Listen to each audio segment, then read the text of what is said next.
Noch sehe ich nichts.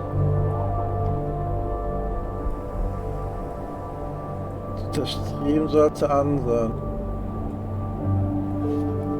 Gut, dann mach mal.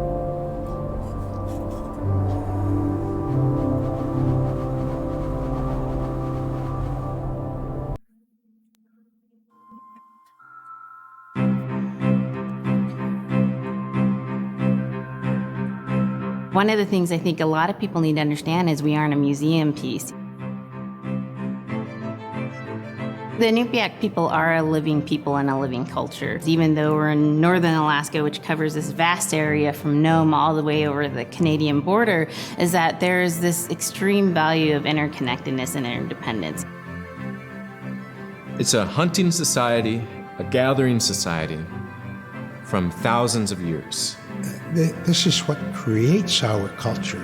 That special relationship between humans and the natural world and the animals, and that it teaches you how to have a society that doesn't do too much harm to the world.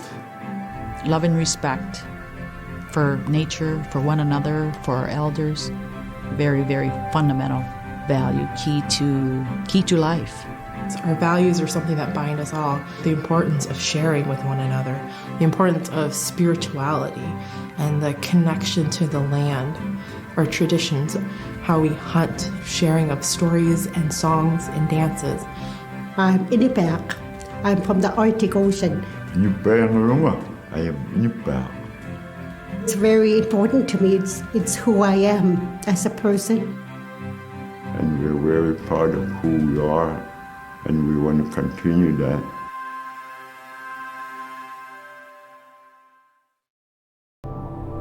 Warte mal kurz.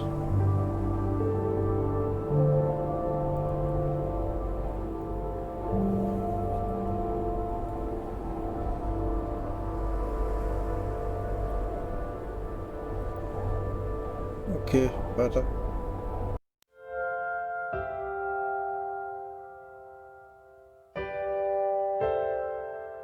It'd be busy, busy, busy all through the day. You get up and you just go right to work, right to work. There was always something to do. There was never any idle time. The only idle time we had was after we eat and before we go to bed. One of the older people would be relaxing, laying down there and saying, it'd be really nice to hear a story. And then just organically, someone would just start telling a story. Storytelling for the Inupiaq people is very important because it not only created that sense of community, but is a way to pass on wisdom to the next generation. It was like TV, It was just like, it was as good as any movie you've ever seen. And the storyteller told it so clearly that it was just as powerful as any of the greatest movie blockbusters you've ever seen. There was a reason behind the stories that we were told because they held traditional knowledge. They held things that we might need to know in life, whether it was about how to find food or how to survive, or it was about well-being and the importance of connecting with people and being a good member of the community. We all do stories. We all live in stories. We all tell stories to our friends. And they need to be told. They need to be heard.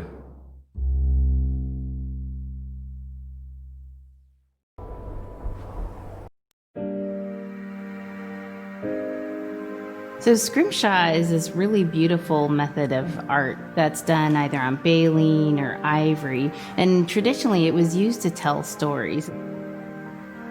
Each etching is telling a story of some event. Caribou hunting was taking place. This is what was going on. War began around this time. And so it sort of gives you a timeline of history through etching.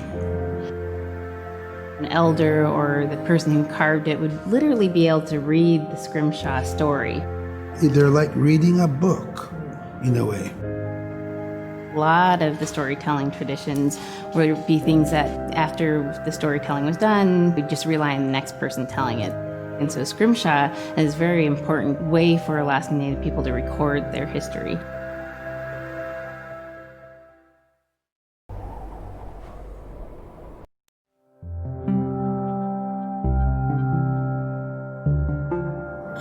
When I was growing up, my grandpa had a pet white fox. If you're a good friend with a fox, when there's danger abound, they try to keep you from getting into trouble. They pull tricks here and there, and foxes are like spoiled little kids in a way.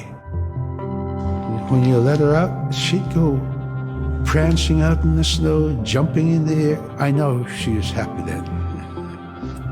Come running at me and jump on my chest, knock me backwards, lick my face, and I try not to let it. So that was my memory of my grandpa's pet fox.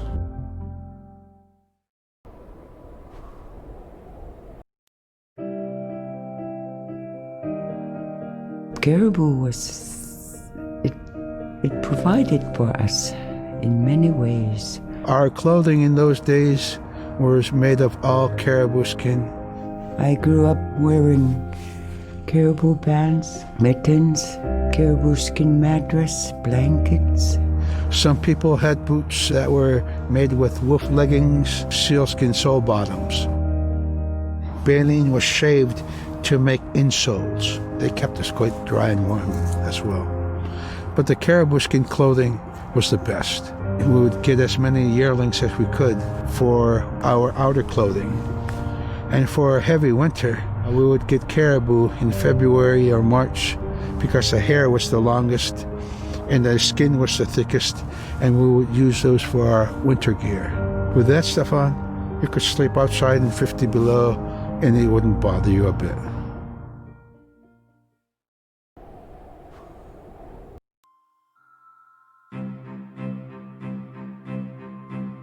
Silla is the weather.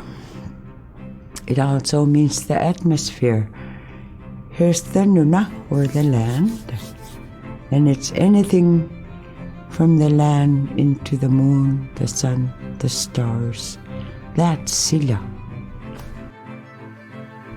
It's a very spiritual, and we have a relationship with Silla. Silla has a soul in the same way we do as people, in the same way animals do. I think spirit helpers in and of themselves are really about how we're connected with things. And so it may be that there's a spirit helper that shows themselves as a bird to show you the way home, or it may be a spirit helper that actually decides to show themselves with the face and body of a man instead of their animal form. And so I think one of the things that's hard to understand is that it's not one way of seeing things, it's one way of knowing you're connected to everything. We've always had that spirituality of everything around us. It's the interaction you have with the air you breathe, the ocean that you gather resources from, the rivers from which you gather fish, the tundra from which you pick berries, the animals that give themselves. It's all of that.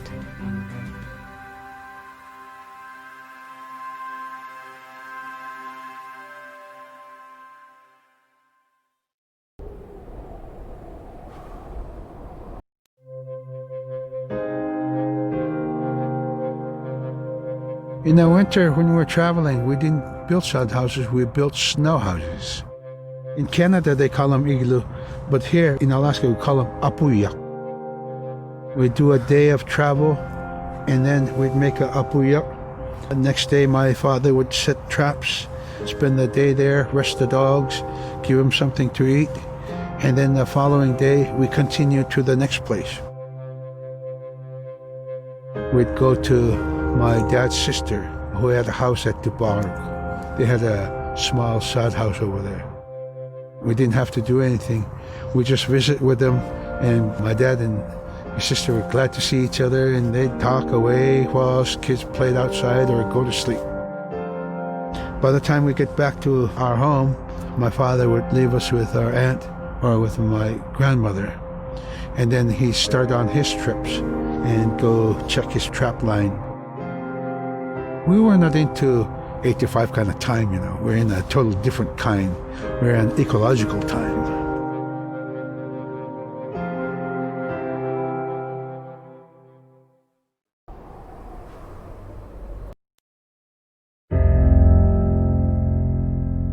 Drum is something that's common to all cultures in Alaska.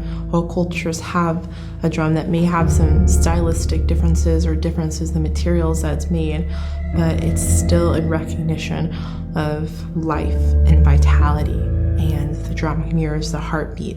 And when you continue drumming soon, it will be in line with your heartbeat, because that's what it's supposed to be, the heartbeat of the community, and it symbolizes vitality.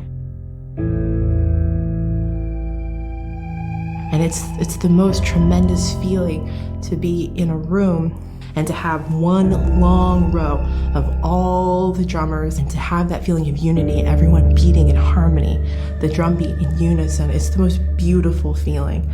And to know that you're connected, you're on the land that you are connected to. And even if you grew up outside of the community, that which is in you comes from this area. And it's the greatest feeling.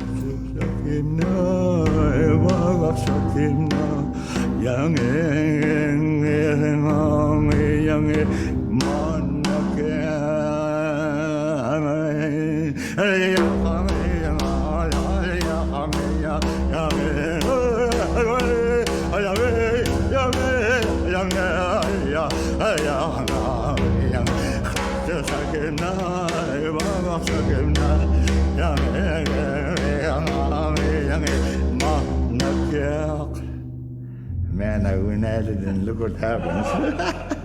Oh.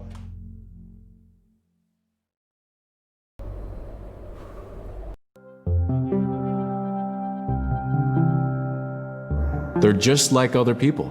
They just happen to be very small and extremely strong. These are stories that are common throughout Alaska. It's normally that people are in a size from your elbow to the tips of your fingers, and they possess superhuman strength. So they may be tiny, but they can carry a whole caribou. And if you go up north and you talk to a number of the people in the community, they'll talk about having seen the little people. There's a place at home that we know, but we don't profess it to anybody. But it's not like the boogeyman. They can be mischievous, they can be ornery, or they can be helpers. And every now and then, we might have the opportunity to see them, especially if they want us to see them. The fact that it's across Alaska really tells you something about our history and how we interacted with nature around us.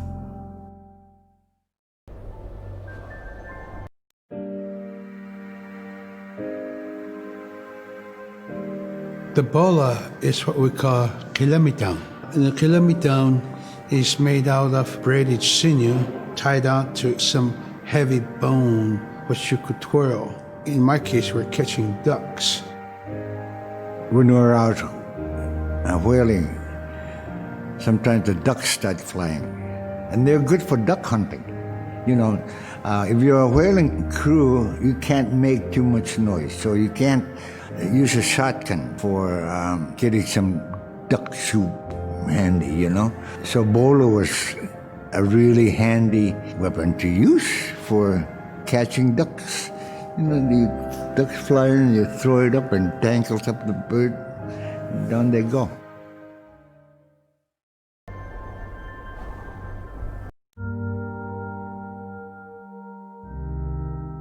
The scaredest I've ever been, I was 12 years old.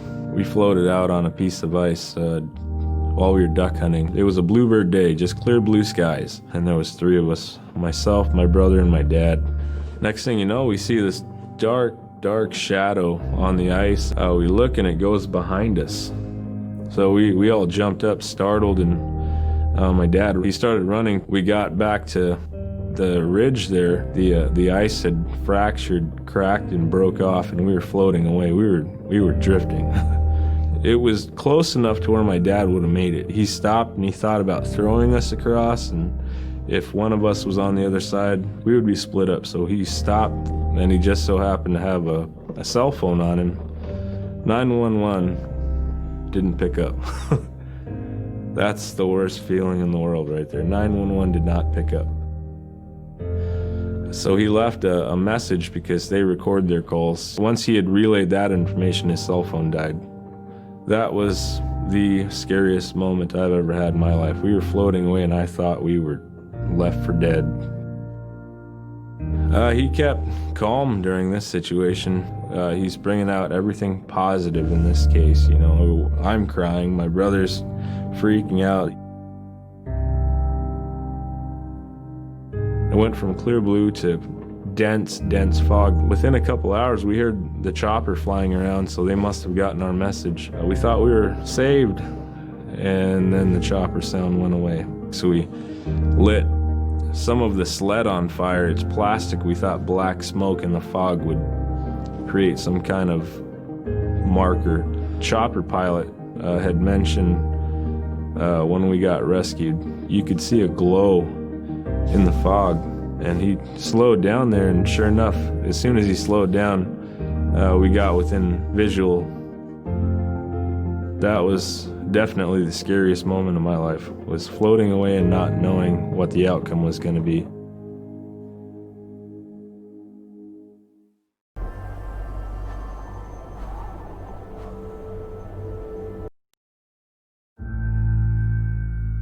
We're very much aware of the climate change. And it's been for many years, even before climatologists were noticing the change, Inuit were already saying, Sila alangokto. Our climate is changing. If the heat is going the way it is right now, for us it's going to be pretty bad.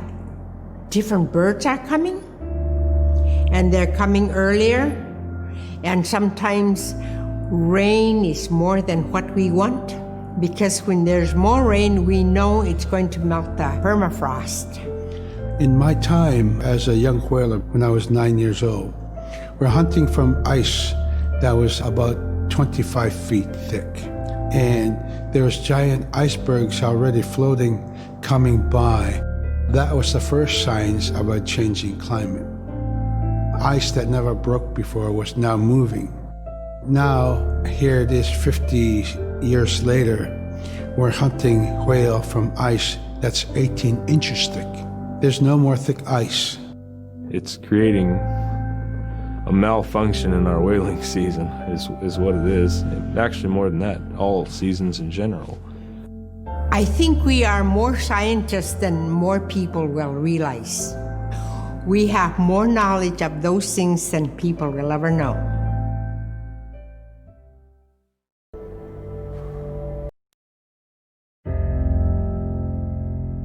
My brother was out seal hunting. He got attacked from behind and managed to grab his knife and save himself. When he came to realize, oh no, it's a mother. We've always known traditionally that we avoid killing a mother. It's always been sacred to us to protect them. He had to present himself to the council, and so he was given the job to mother the baby, and we kept it.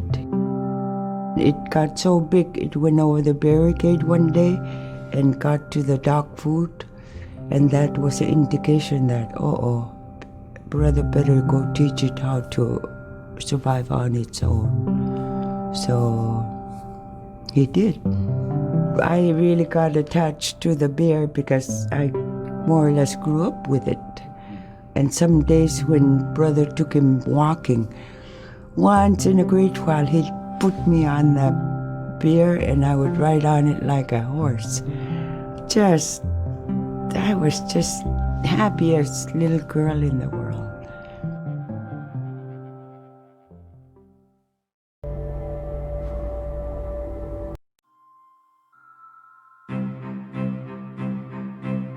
in, Arctic Alaska, hunting is a really important part of life. It's not just about going and shooting something, it's about going and putting food on the table. But more importantly, subsistence hunting isn't just about the insular family unit, it's about feeding the whole community. And I think that's one of the beautiful things about subsistence hunting in Alaska is that people go out and they'll go get, fish, or they'll get a caribou, and they'll get, seals and whales. And one of the first things they'll do is they'll say, oh, I need to take this to the elders. This isn't just about one individual surviving or one family surviving, it's about the whole community. We didn't just go out and kill and put in a freezer. It's like a ritual that I learned from my parents. It's all about relationship. I don't know. I think there's a lot of camaraderie involved, and just being out on the land or being out on the ocean. It's like getting back in tune. I'd rather be out there. To me, once I go out there, it's the world that I learn from.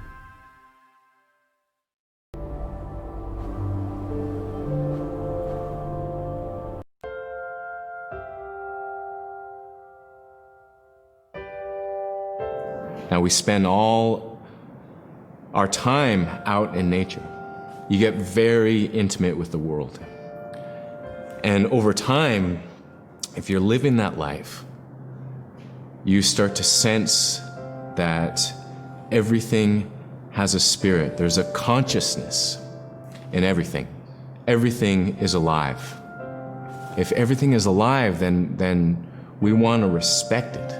And if we're going to use it, we want to use it respectfully. What I try to tell my nephews and nieces, you love to hunt, you have to take care of the animals that you catch, preparing the food and eating the food that you catch. Water provides you. The ice brings you life. It provides all those things that you need to be a part of your life. That was something I grew up with. I grew up respecting the animals. I grew up respecting the land. And that, to me, that is why we as Inupiaq, as an Inupiaq culture, as an Inupiaq people, is why we're so successful.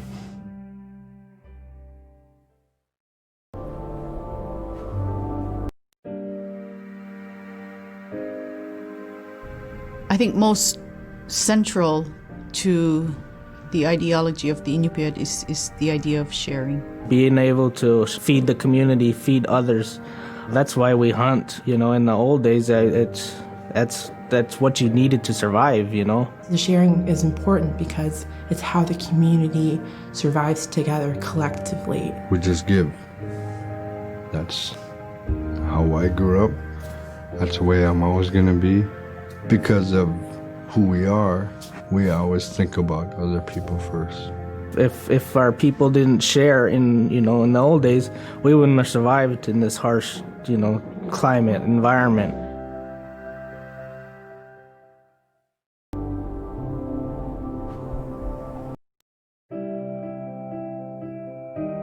We have Big Diamond, Little Diamond, and King Island. And in those three islands are the stepping stones to get to America.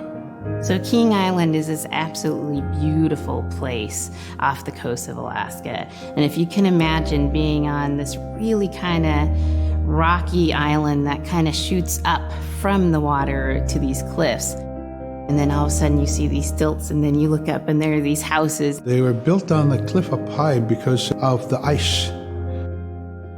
Being an island in the Bering Sea, you have ice that's being pushed by the winds onto the island. So it's going to pile up 50, 60 feet high. Structures are still there today, and people have returned to King Island. It's a growing community as the people return back to their island.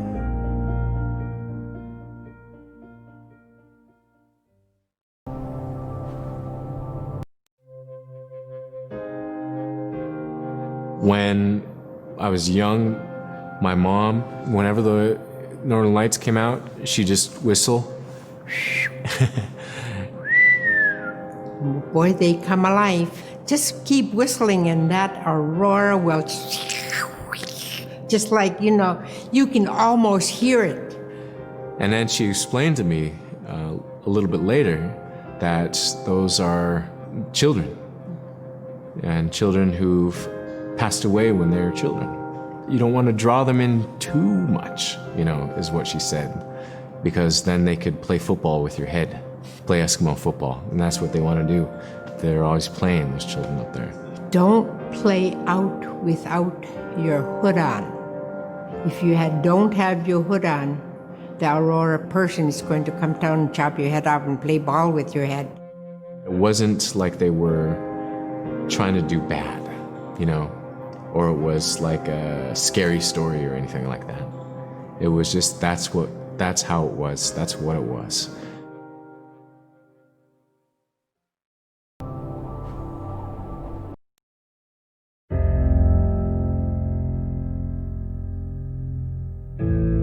In the month of November, there's no sun. So during that dark time, we travel by the light of the moon. It's quite different. Everything was silver and black. Toward the horizon, we could see where caribou are because their body heat flowing upward, and we could see it glowing in the moonlight against a dark horizon where there's no stars. If somebody yelled, you could know who yelled from where the sound came from, but specifically where that cloud of their breath went up and it glowed in the moonlight.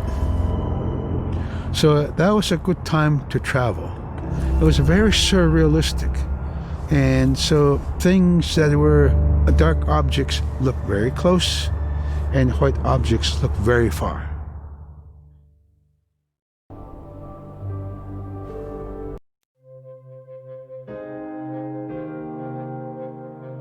We're taught that there's no hierarchy. It's not everything else and then man, humans on top, and they're separate from everything. We're taught that everything is equal, and that all the animals have a human form or can be seen in a human form.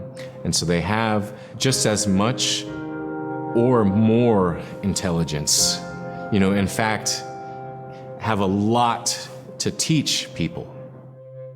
And so that's how these transformations can happen. It's if the animal wants you to see it in its human form.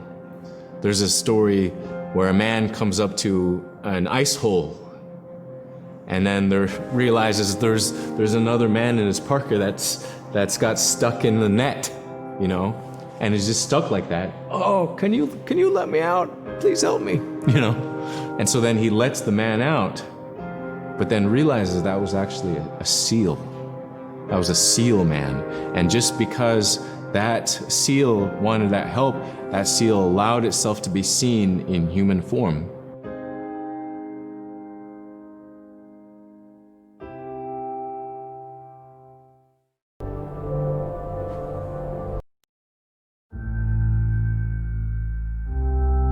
We have our Dimi, the body, which returns to Nuna, the earth. And we have Atik, who is our name that has been passed down to us over the generations. The spirit of our Atik lives on so long as man remembers that name. It would be hard to describe what happens after death.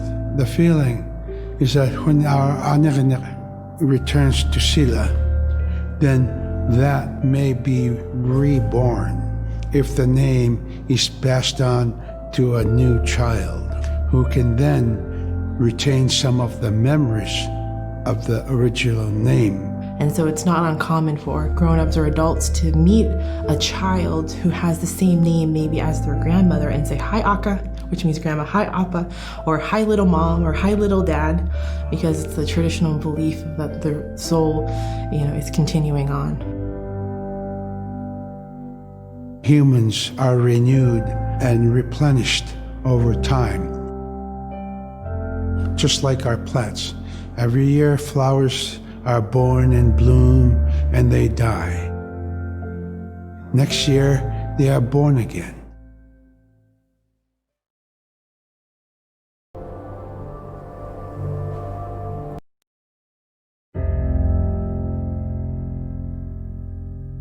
So a recurring type of character in Inupiaq stories is the manslayer. And the manslayer is kind of this bad guy. And I think really what's at risk when the manslayer comes into story is the livelihood of individuals and the whole community. And so the manslayer is really used as a way to say, don't act only for yourself, always hold the community in your heart. Oftentimes in these stories, there is one person that will stand up. And what this humble person will represent, who faces that manslayer, is a return to order, a return to true living in the community. And it just takes that one person. It could just be that one person that can help to change everything. Because everyone wants to live a good life. Everyone wants to have a good community.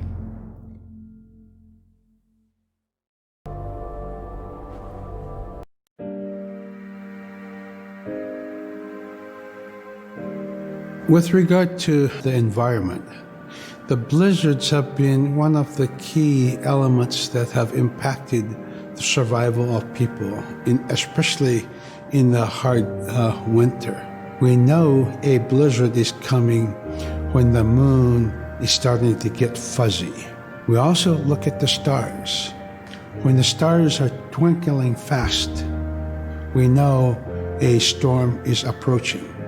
We look to the clouds in the sky to give us a direction the storm is coming from.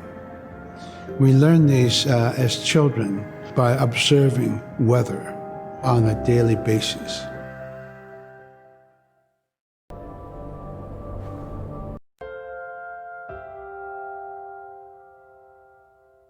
With the story of Kunuk Sayuka, told by Robert Cleveland, it's just a masterwork. It's a well-known story among the Inupiaq people, and in our case, of producing a video game that really reflects indigenous heritage. It captures the imagination, and it's something that you have a very specific kind of task to do. There's a blizzard, and it is just a non-stop blizzard that is overpowering the people. And there's one man that wants to figure it out. And in our case of the story, it's a girl that wants to find the source of that blizzard. The blizzard man, it's like that is the physical embodiment of an element of nature. And so there's a person that needs to go up and take away that's chipping away that snow.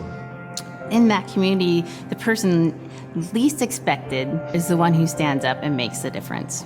Humility is something that we value, and where that comes from is the idea that you are not the biggest thing in the world. And when you live in an extreme environment like where the Inuit reside, you're at the whim of the environment, of the climate, of the animals. You can be as prepared as you can, by learning from your elders, but you're not the biggest force in the world.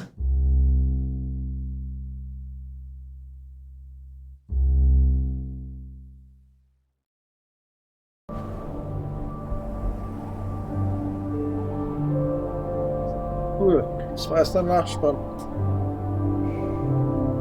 Ist da noch irgendwo was?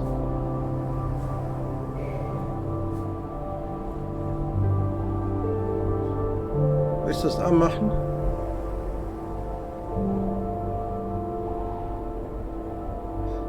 Mir ist es egal, wenn du Lust hast.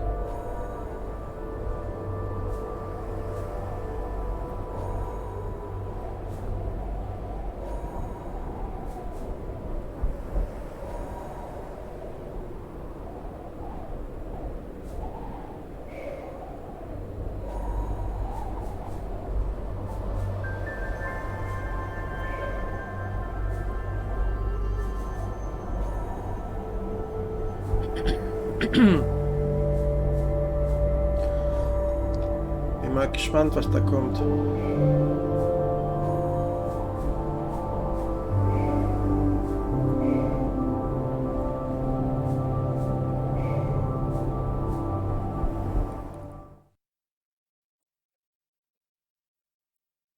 Ilisimagiga atla unipkak. Utuk kanat kekektarumit ukotigisukkangat. Tusa simagiga paningmin. Immagok ilan narig tamanin neksuk. Atosik nakinminte tarim sinyanin agik simarok. Ilakata asin inyuna huni kekektarugmi. Iglyo pilgupluni anak takmata. Angunel gupluni lo. Ilangat pural guneksok. Ilan narik tapkok iksitsuk. Supayami ikaw matrong tarik ipnat chairman kekektarung mun. At tururut ukpigoramig ang ahoting. Ilokating pilgupluting suli sanggipluting.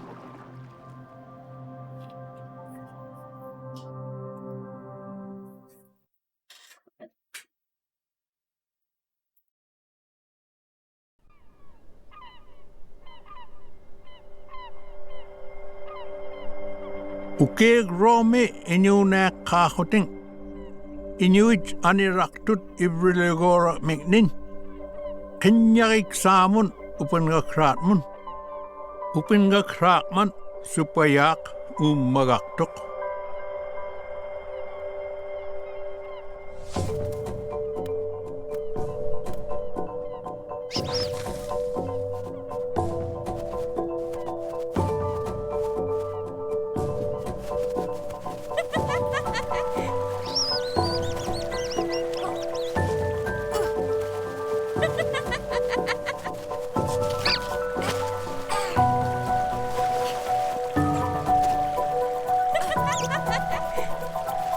Ilan narik kuwait chagaktut. Isik simakpura kahotik ibrulik mikni akuni. Pigo huting utuk kanat ukoti isukkangat. Kamagirak raip lugu ang ngugora payak.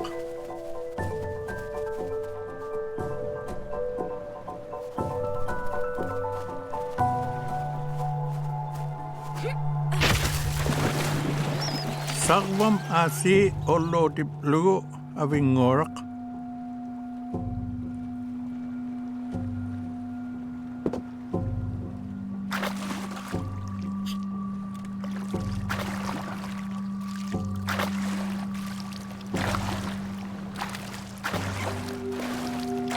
Agnorak sa kuhuni ang ngorloktuk.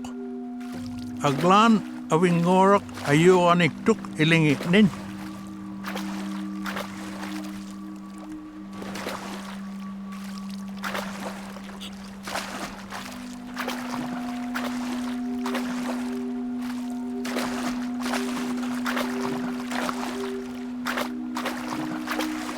Was muss ich da machen?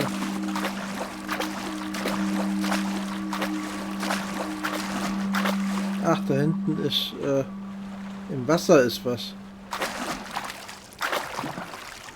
Kann ich ins Wasser gehen? Ich probiere das mal. Ne, geht direkt wieder rein. Weil im Wasser sehen wir ja auf der rechten Seite dieses Weiße.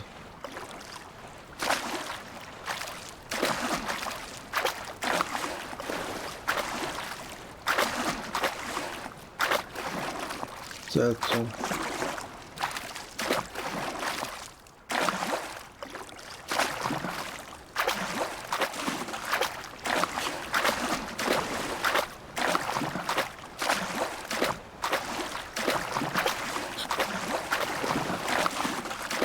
Was stand da? Mit Fuchs? Was? Was stand da? Warte, schnell weg. Da stand... Kannst du auch nicht lesen, ne? Okay. Da stand mit Fuchs. Mit X irgendwas. Ja, aber... Wahrscheinlich muss ich das Teil wieder rüberholen.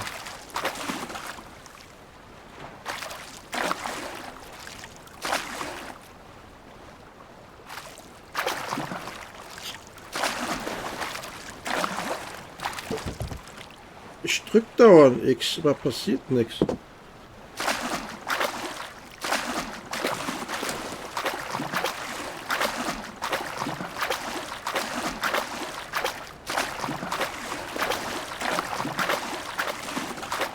Komm die Schnake noch dran.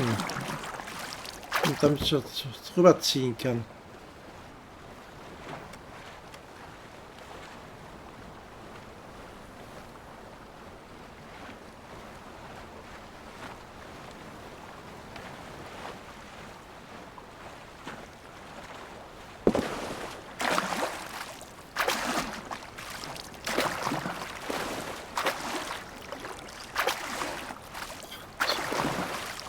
Das ist aber doof.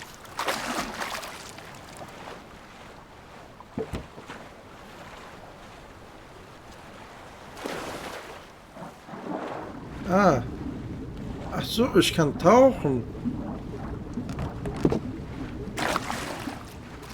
Das wusste ich ja gar nicht.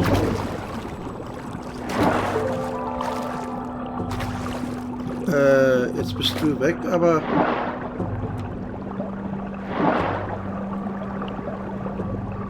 Okay, weil das Teil im Weg war, oder wie?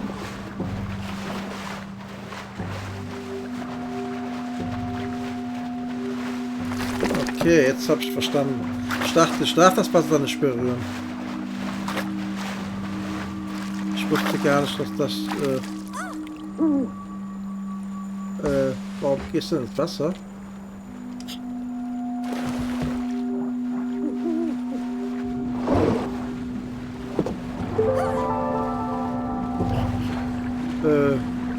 Da ist eine Eule. Ach so.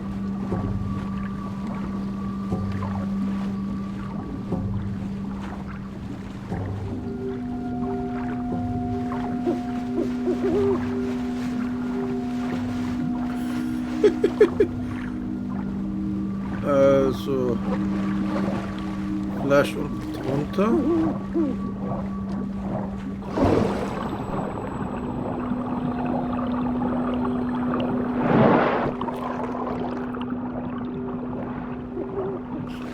Oben die Eule noch holen.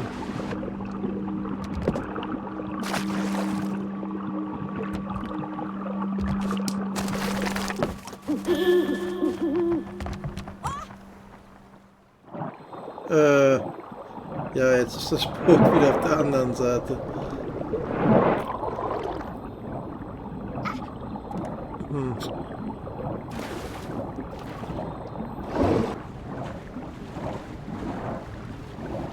Okay, jetzt geht's wieder.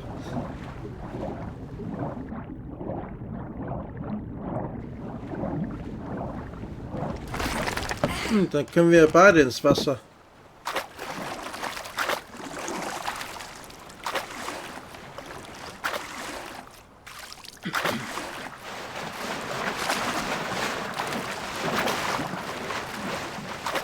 Isimmirmiitlu tammarniplugu avingoraq.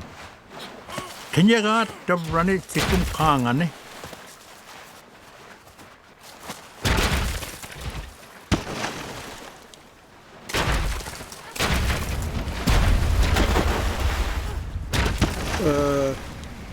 So.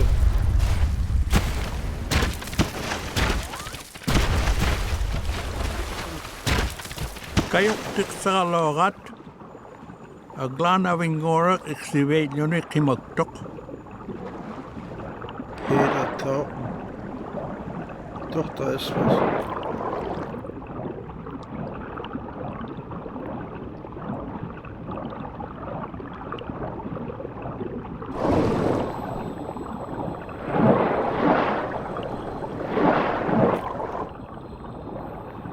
Wo lang? Unten?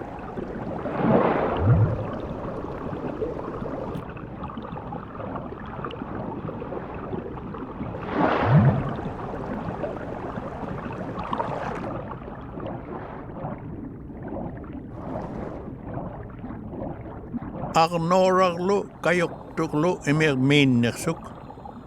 Sapim mipluting sakbagrome. Ah.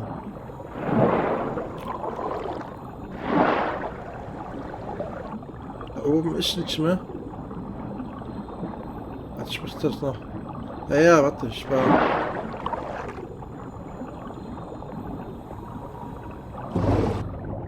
Okay, jetzt.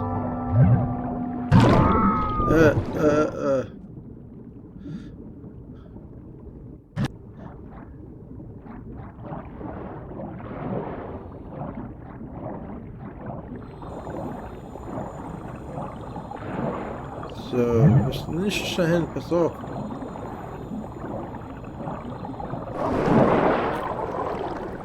So. Jetzt, wenn ich den bewege, dann kommt oben die Ding raus, der Greifarm.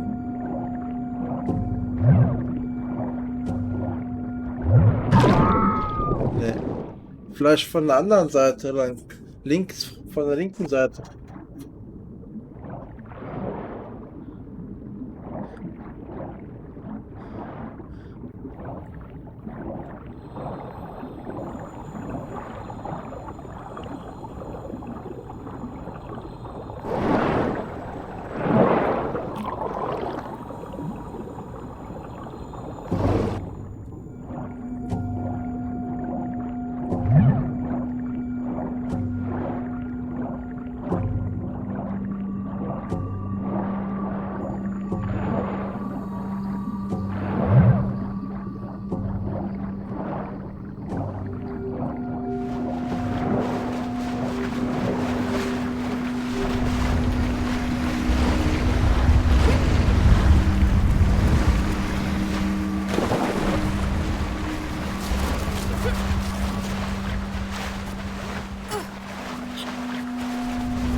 Jetzt.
Ich frage mich, wie ich den wegbewegen soll.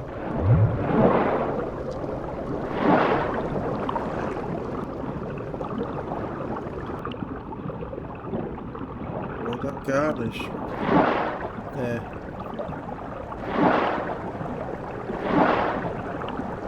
Ja, aber geht nicht. Der spielt mich immer weg.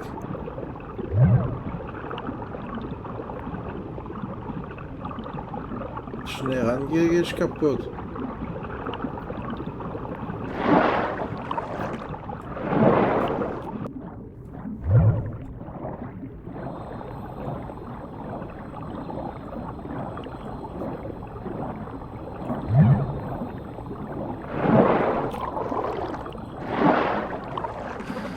Sakuring uteruk kalok tut umemik tut.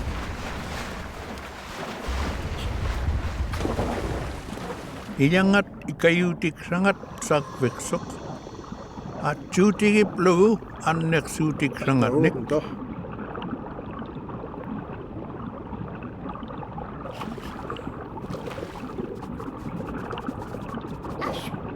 Das hier.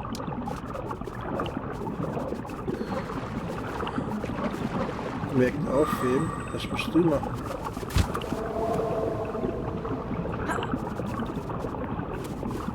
Wahrscheinlich musst du unten das Loch damit zumachen.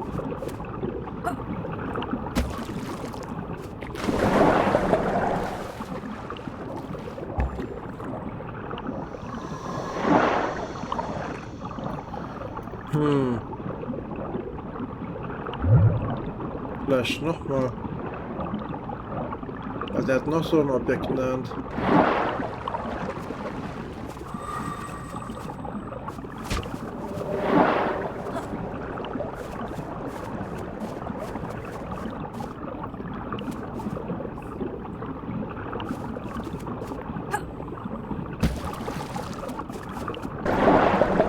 War zu weit.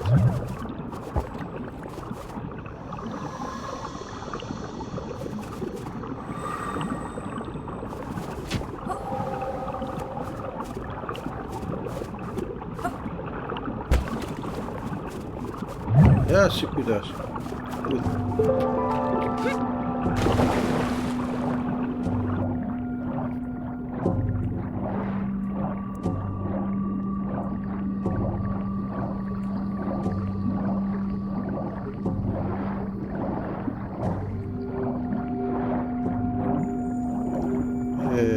Hier müssen wir wieder...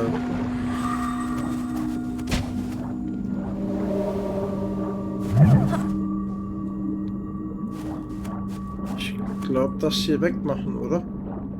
Und da hinten rein kippen. Linke Seite reinschmeißen.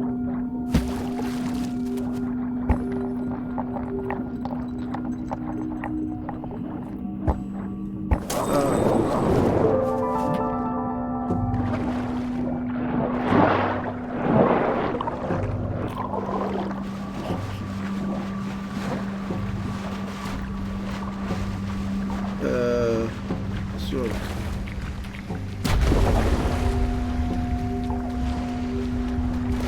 Ist da hinten was? Nee, ne?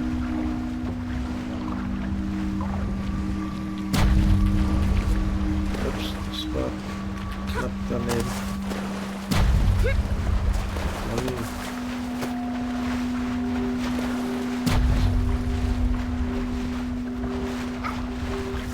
So, jetzt aber.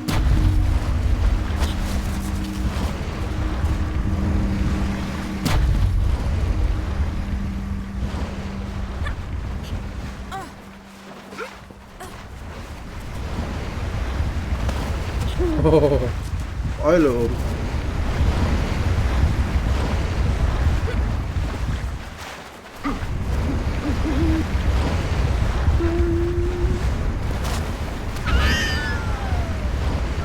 Ach, hier sterbe ich.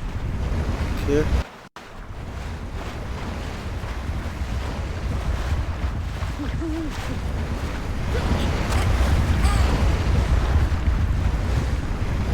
Jetzt.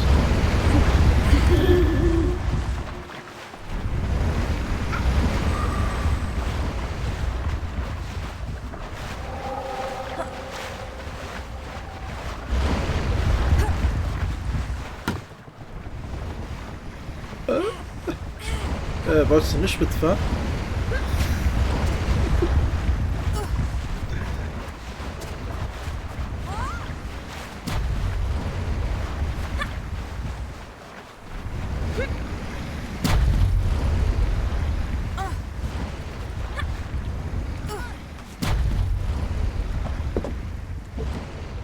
Ja, wohin jetzt?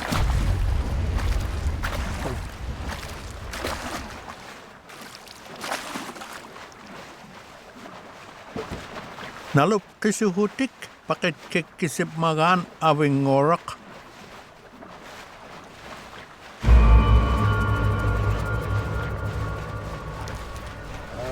Ungeheuer.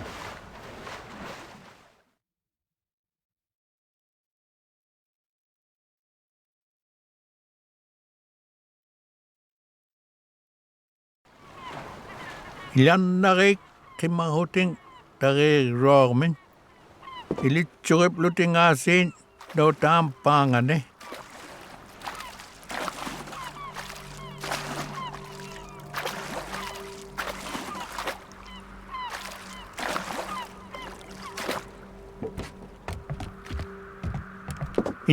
tulla päähutin, nirisuhutin lu. Angohutin, nunakkem tunganun. Das war zu Akangata, weit. kotikikanga nik.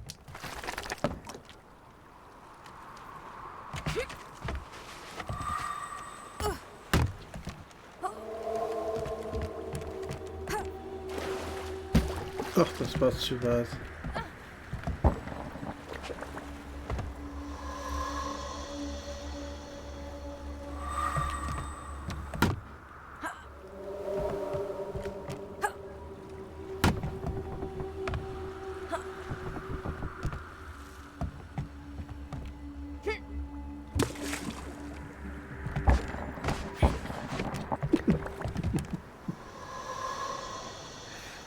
Ab ins Wasser.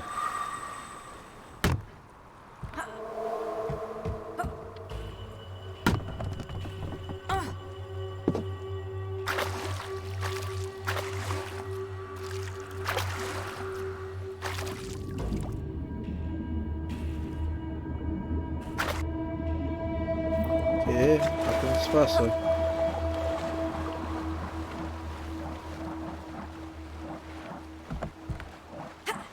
Mal gucken. Okay, gut. Jetzt kann ich das unten wegmachen.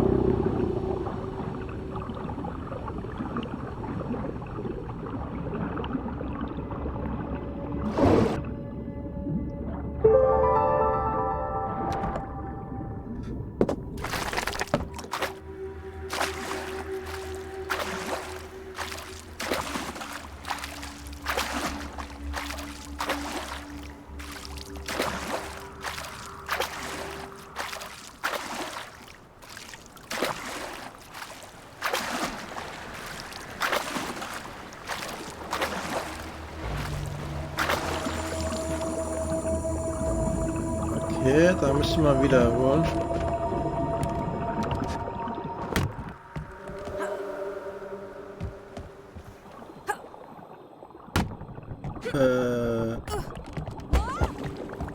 Nee, nochmal. Eigentlich ins Boot werfen und dann vom Boot runter.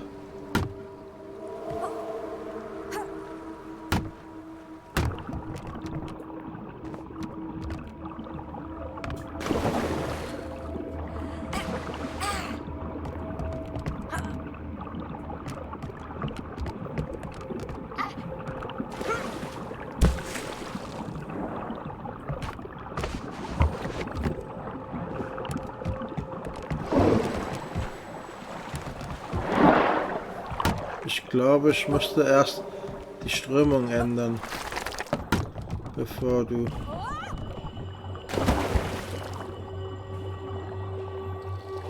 Ja genau, wenn er jetzt hier runter wirft, treibt die Strömung das gegen die Steine.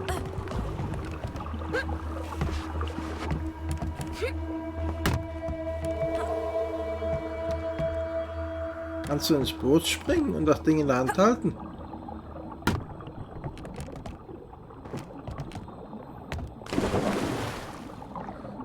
Okay. Also geht nicht. Dann erstmal hier runter.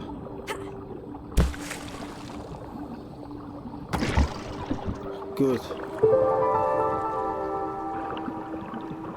Da ist wieder eine Strömung. Okay.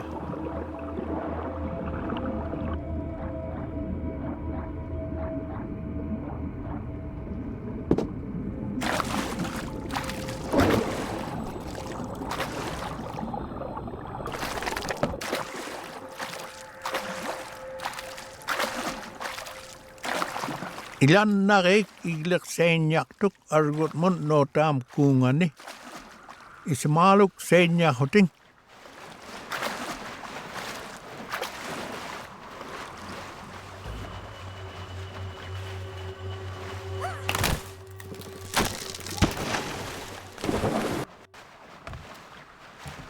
Okay. Ich war da hoch, oder wie?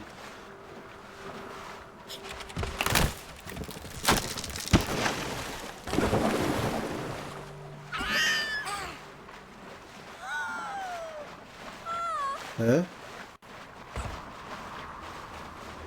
Also... Okay, dann müssen wir uns beeilen.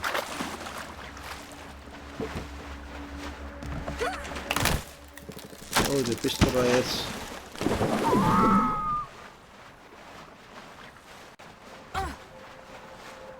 Okay, dann.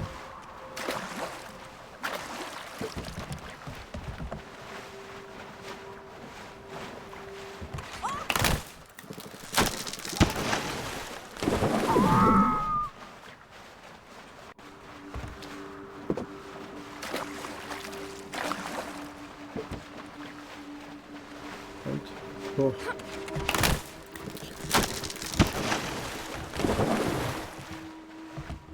Okay. Alle guten Dinge sind 3.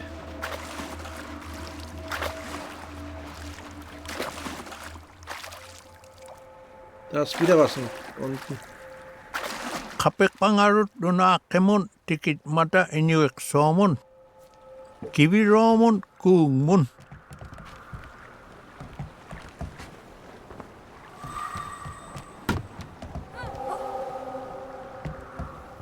Ich denke mal, ich muss bestimmt erst unten verteilen. Also linke Seite erst wegmachen. Aber ich komme da ja nicht hin. Ah, cool.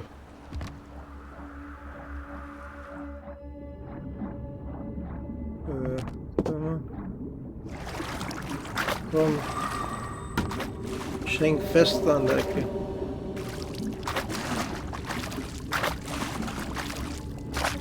Ah, okay.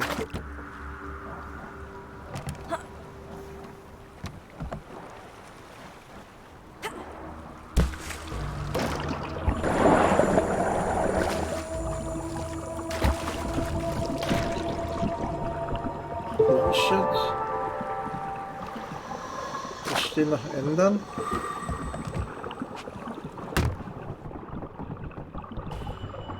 So, ich komme da gar nicht hin. Ah, okay, verstehe. Man kommt nur so hin und dann kann ich den hier ändern.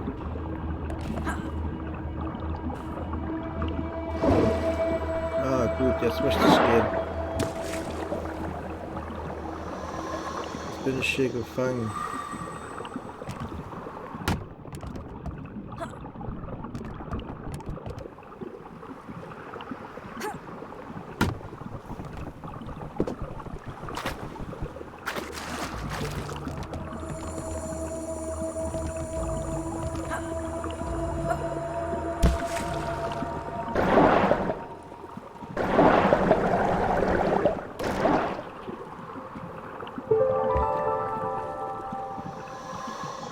Okay. Ich komme da aber trotzdem nicht weg.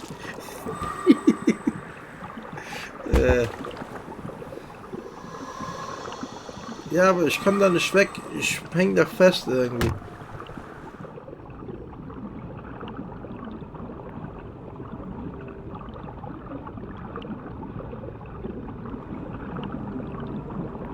Nein, ich kann mich gar nicht bewegen.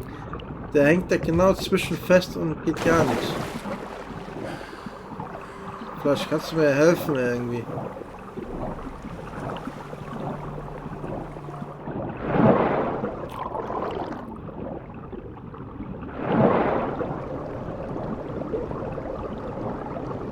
Okay, du kommst da hin. Aber du kannst den Geister nicht bewegen.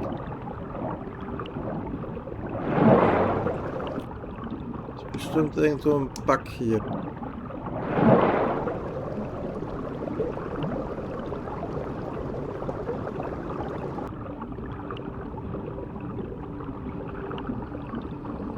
Ne.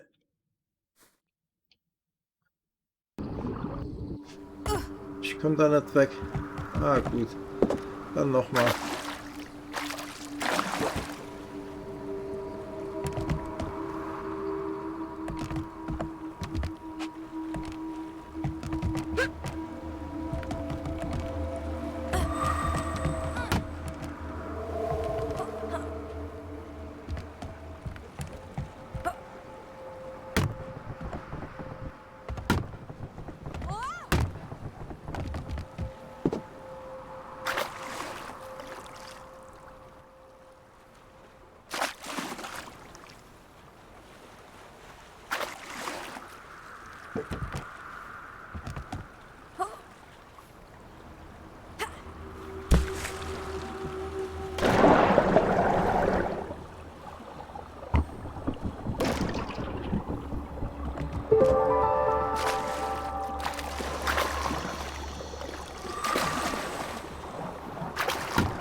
Ich bleib mal hier hinter.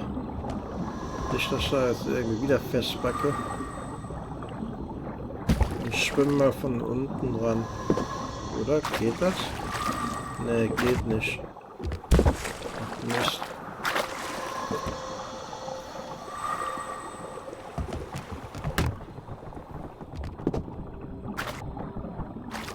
Vielleicht muss ich den Geister gleich wieder wegmachen.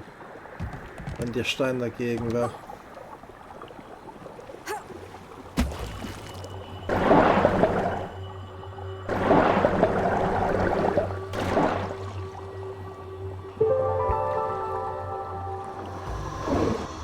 Okay, der Stein ist weg.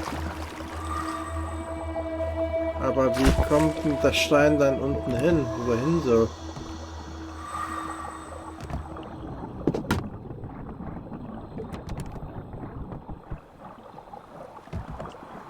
Wir sind da unten ja auch noch.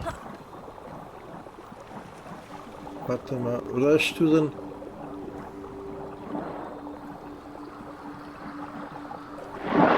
Nee, da komme ich nicht hin.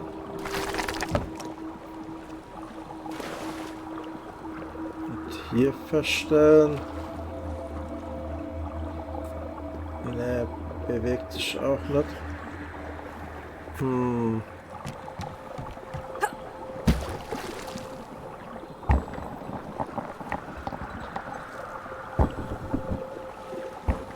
Ich mach mal hinten den wieder hoch.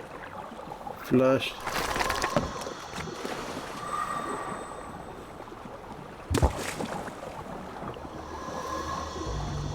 Der rechte muss nach unten.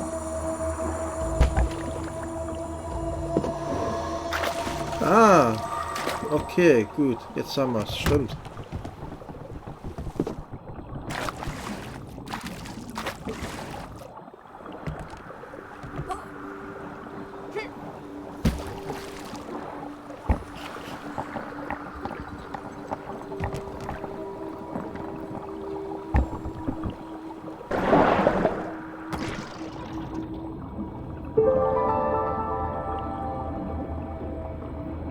Okay, scheint, als ob wir runter müssen, oder?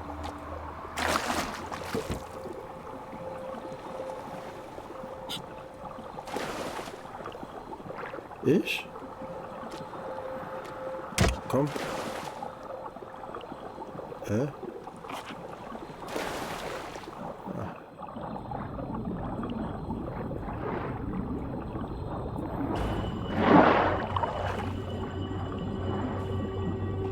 Also ich kann mir nicht runter. Du musst mit.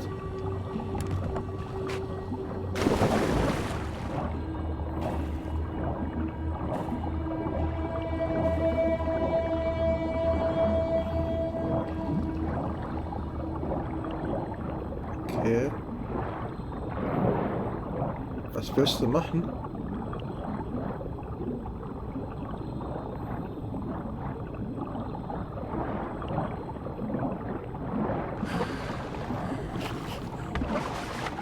Willst du erstmal hinten gucken gehen, was da ist?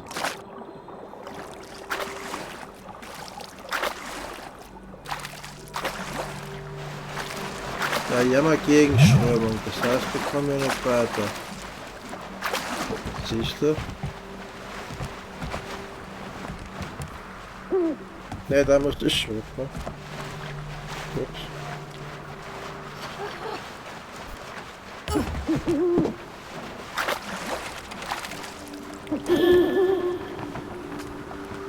Okay, haben wir die Eule.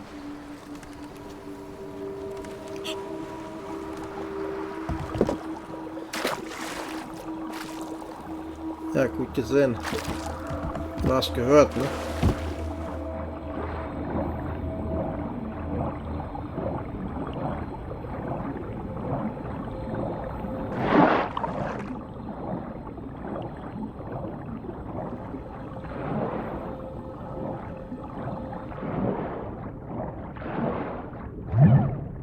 So auf die Krallen auf.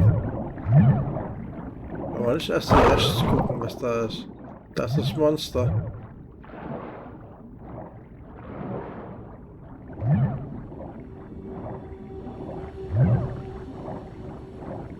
Da ist nichts, oder?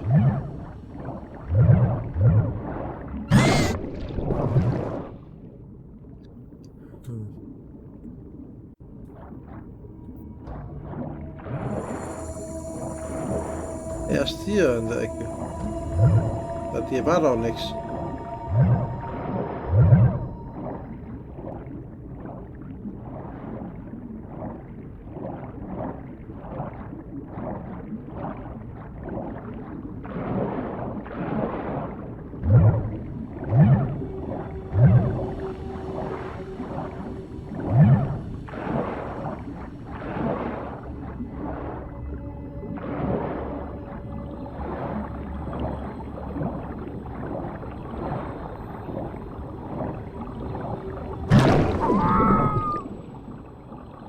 Warst zu schnell.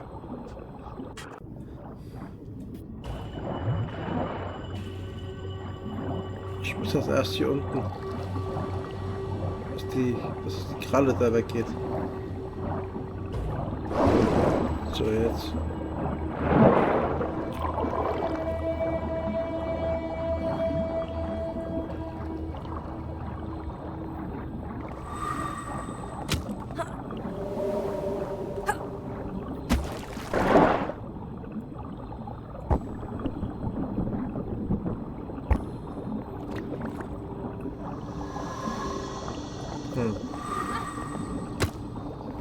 Soll er springen?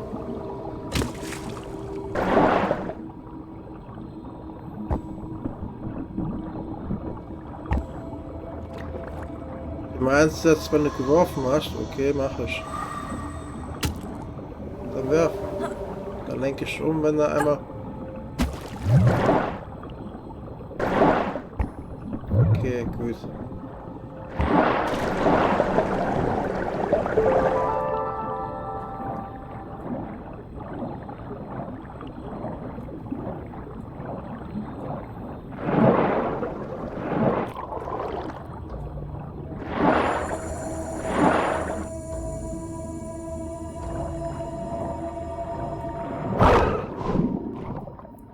It kahuting unipkak no tang mit koti isu kanganik narwas lorak tamanin neksok.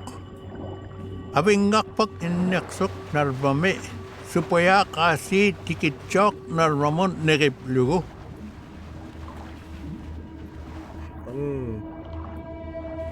Warum geht der da hoch? Okay.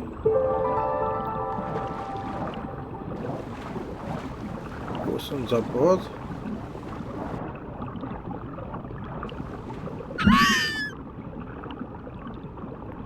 Hä? Was war denn jetzt? Verstehe ich nicht mit den Klinken. Wir brauchen doch die Strömung, dass das Boot in unsere Richtung fährt.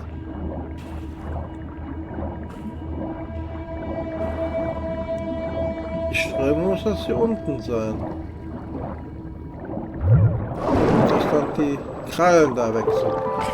Vielleicht kannst du das Boot holen und ich warte dann hier oben.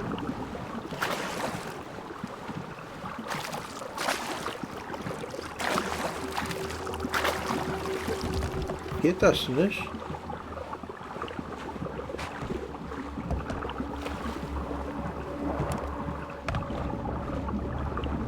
Die Strömung geht doch in meine Richtung. Ah, wir sind beide drin. Ich hätte so da oben auf dich gewartet.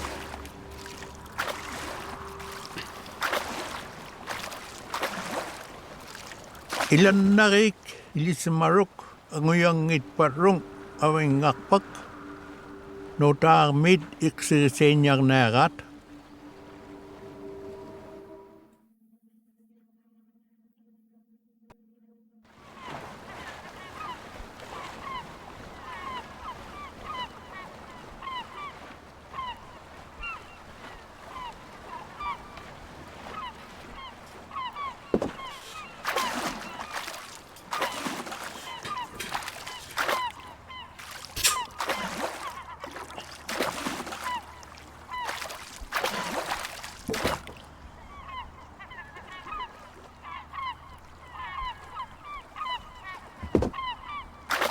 Ja, ich weiß. Irgendwie kommst du nicht aus dem Stich. Unterdrücken bei OBS. Ja, das war die Rückenlehne von meinem Stuhl. Die hat so gemacht. Und jetzt?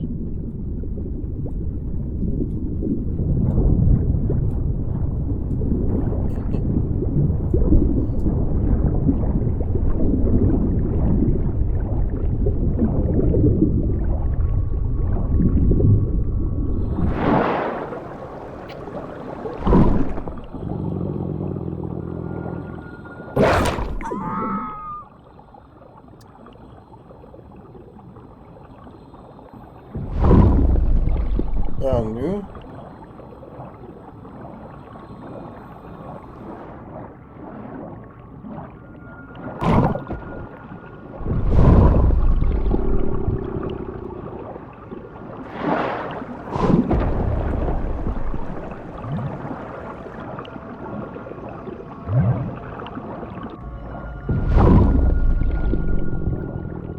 Ja. Ah, kann man nur hochbewegen. Okay.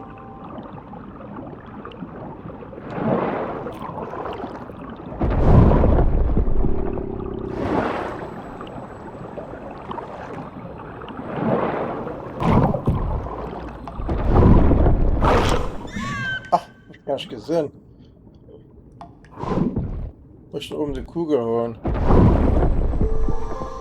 Aber wie kommen wir da hin? Warte mal. Vielleicht nach oben?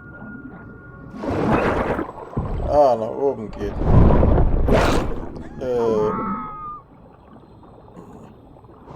aber eben war da unten. Da ist er doch geblieben.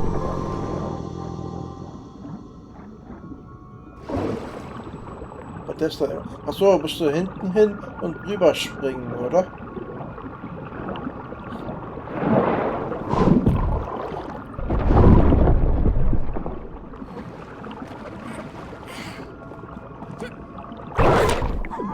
Na, ich glaube, beim zweiten ist, muss ich oben machen, oder?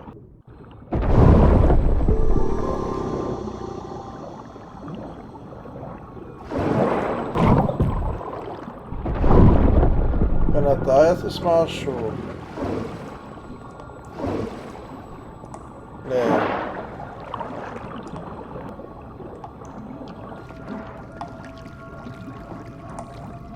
Wie kommen wir denn da dran? Ah doch, man kann hier hin. Siehst du?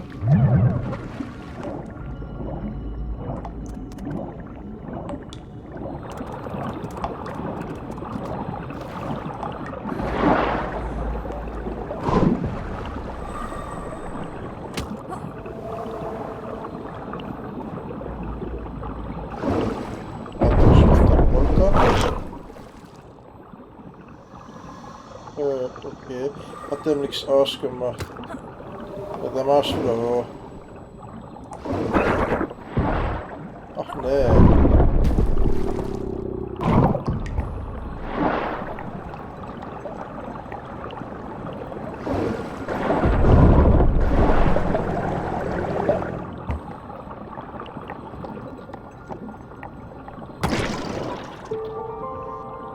Gut. Jetzt wieder hoch, damit du da rauskommst.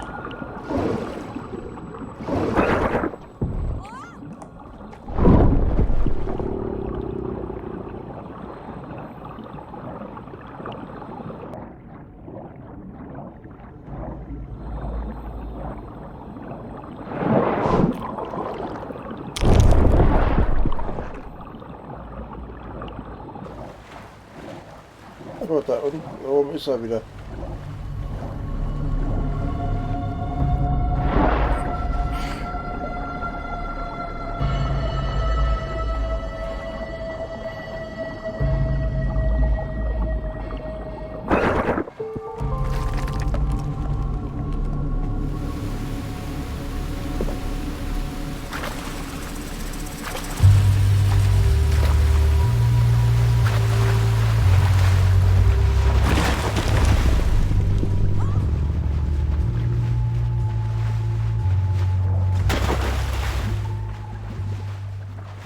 jetzt weggeschwommen?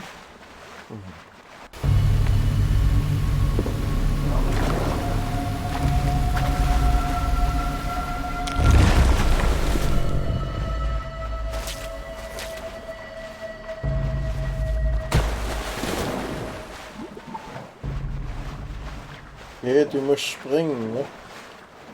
Vom Stein wieder ins Boot, denke ich mal. Ganz umbleiben.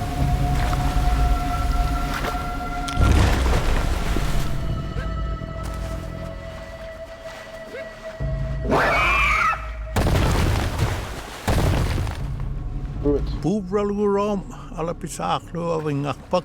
Anguyal gurom, tigup lugup pamengagun.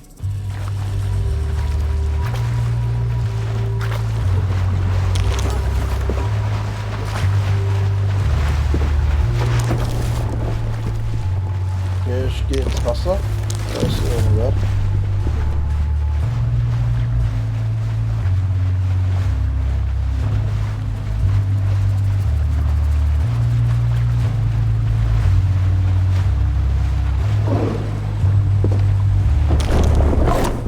Pass auf. Oh.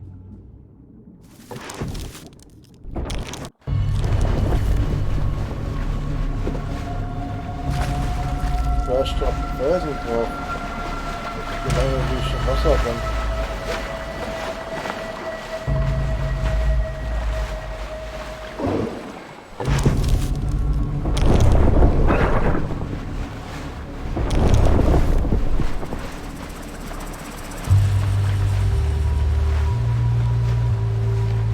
Geht das in die andere Richtung? Ich denke, du musst das Eis kaputt schlagen, oder? Mit dem so blaues Eis, was da ist. Die ändern.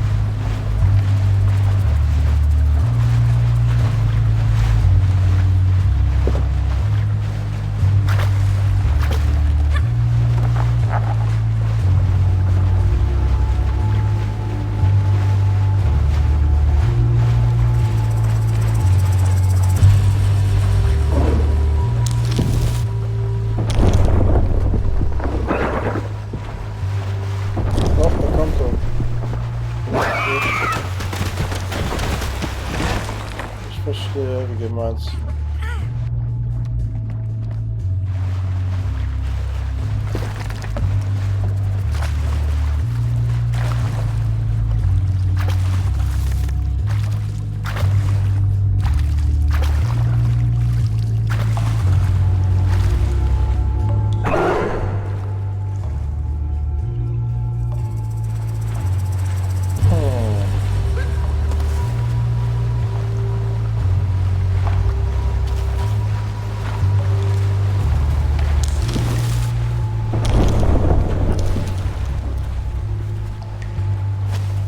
Okay, hier ist wieder so eine.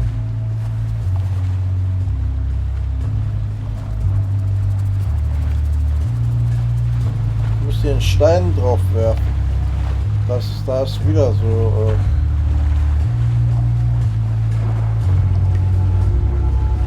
Ich bin da wieder fest.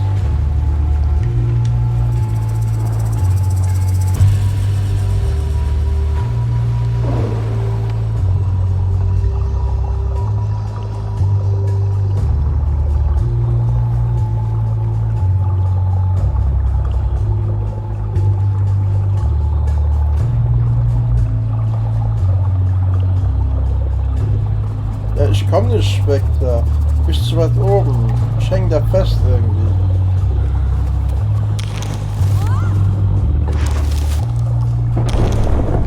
So, jetzt kann ich wieder bewegen. So, ich muss den ganz nach rechts rüberfliegen, ne? Warte mal.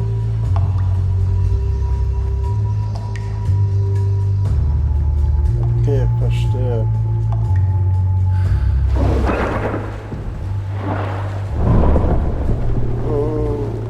Da unten bei mir. Jetzt kannst du hoch hinten hingehen und das Teil holen.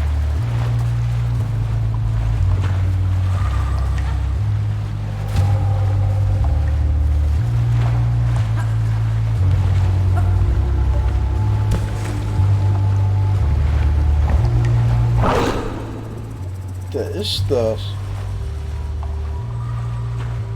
Oh.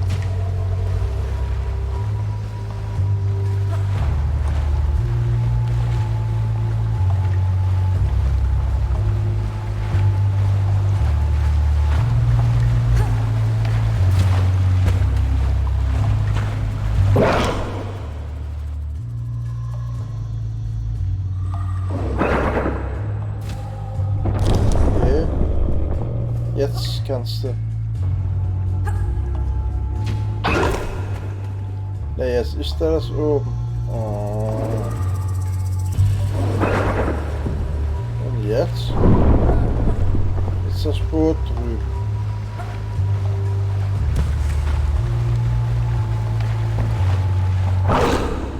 Der ist das wieder. Wie sollst du das machen?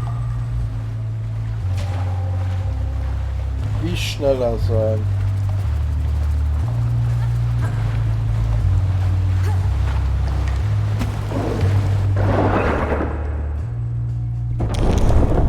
Aber jetzt dann ist doch das Teil okay. Dann, aber wenn du jetzt wirfst, dann ist er ja Dreck im Maul.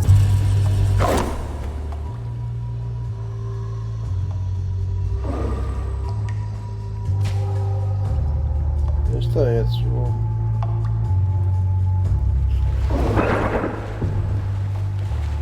Okay, dann mach mal.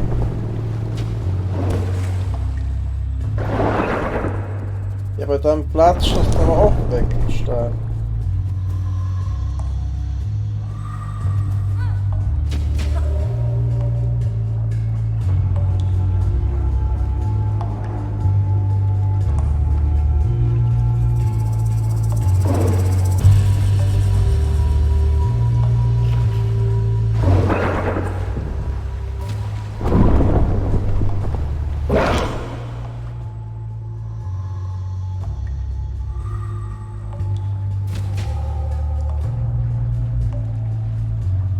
So, warte, bis ich unter dem bin.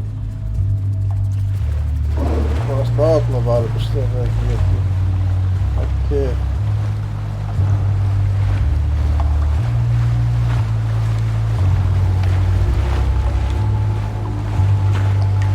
So, mach mal.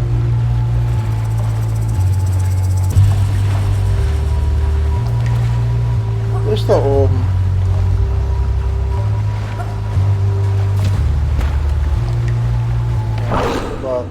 Da war ich das Stiefel. So, ab hier kann ich schon bewegen.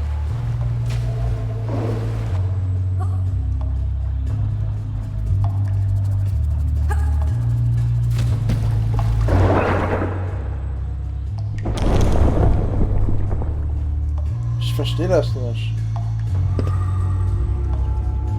Wenn ich schon wegbluste, dann geht der Stein ja auch weg. Schon schneller.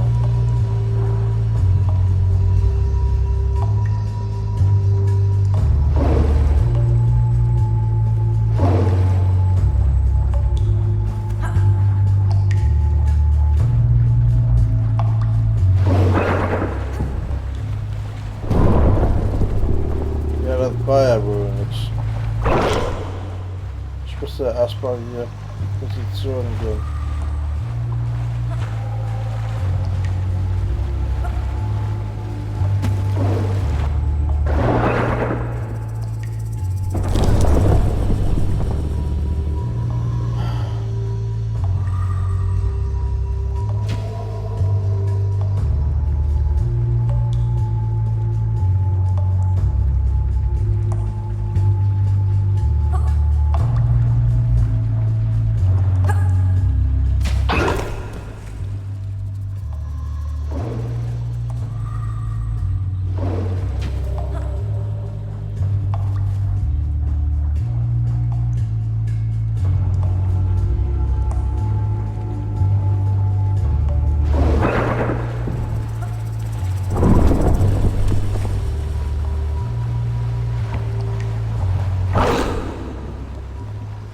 Ja, du hast zu früh geworfen.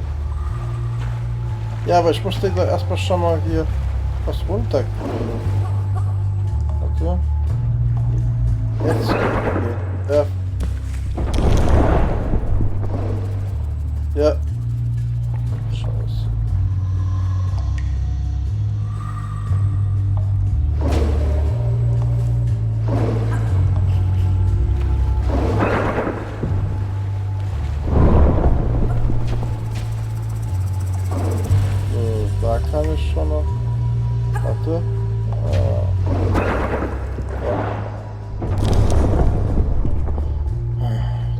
früh geworfen.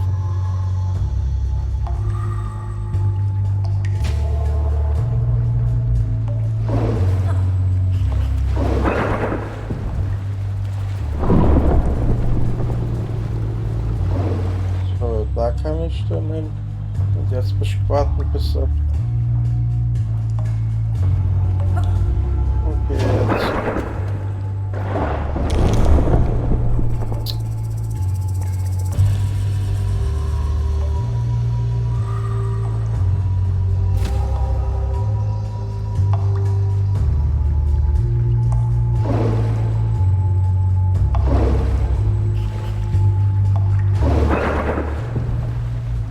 Ich gehe nochmal runter auf die Position, dass er...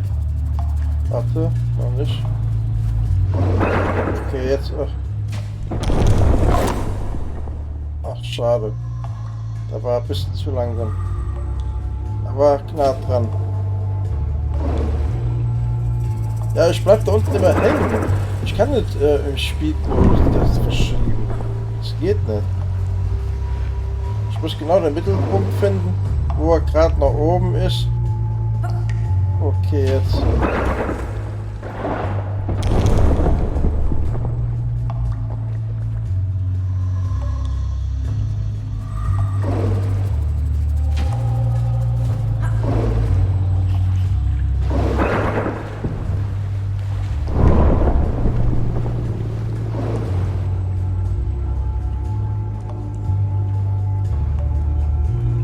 Okay, ich mache jetzt. Jetzt, genau. Jetzt haben wir's.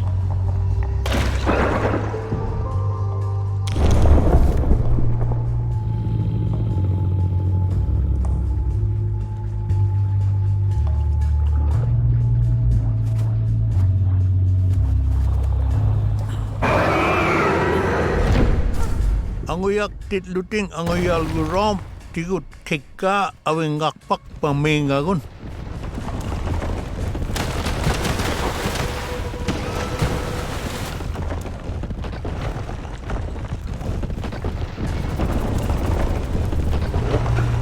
Müssen wir da jetzt irgendwo hinspringen oder?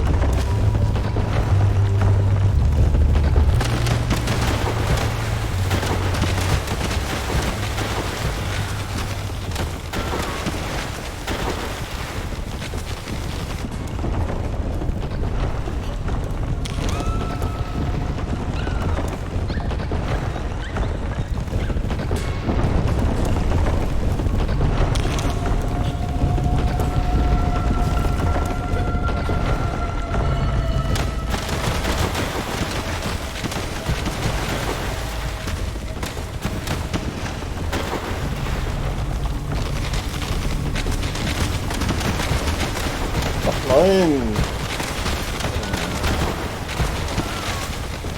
Warum rutscht er da weg?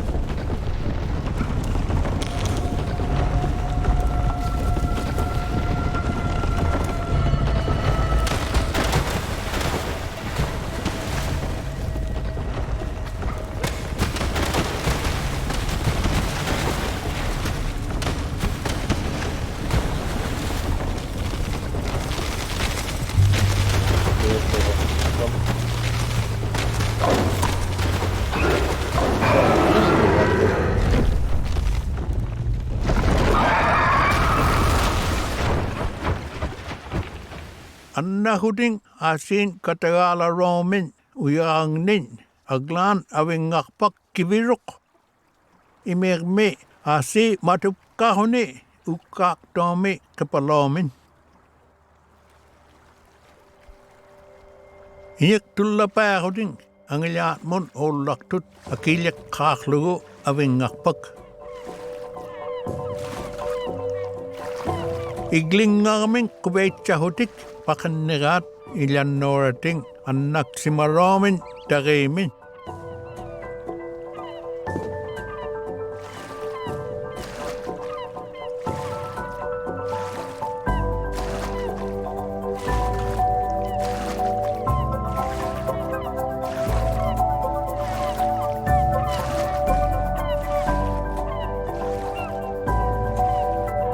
Kinit lagin sulitaman na kipalok ukak simarok.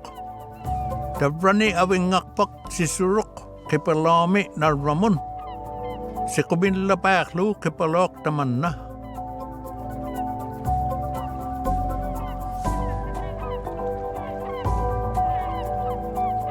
Uvona unipkak takna panigum ukoti isukanga.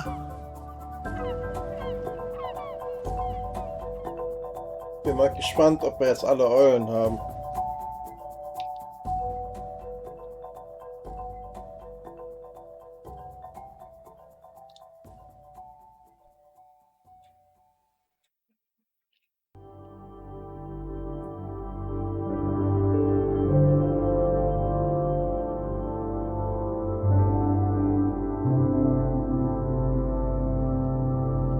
Ich hätte mir jetzt ein anderes Monster vorgestellt und nicht so eine Riesenmaus.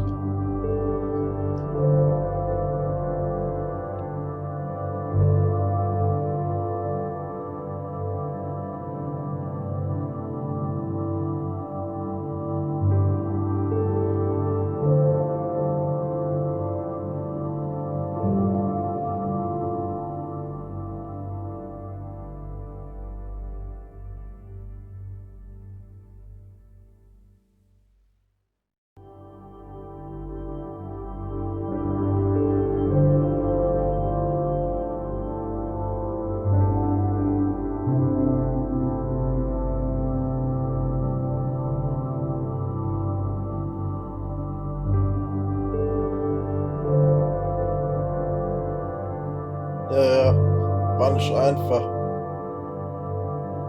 Mit der Strömung und dem Werfen.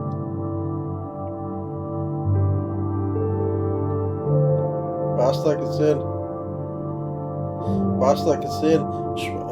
Ich konnte das Teil noch ein bisschen runter holen und brauchte es nicht ganz oben lassen. Von ganz oben habe ich das nie hingekriegt. Einmal komplett durch. Man muss da genau timen, wo er gerade noch so da bleibt, dass du werfen kannst, dass schon weiter kann, dass dann die Strömung weggeht.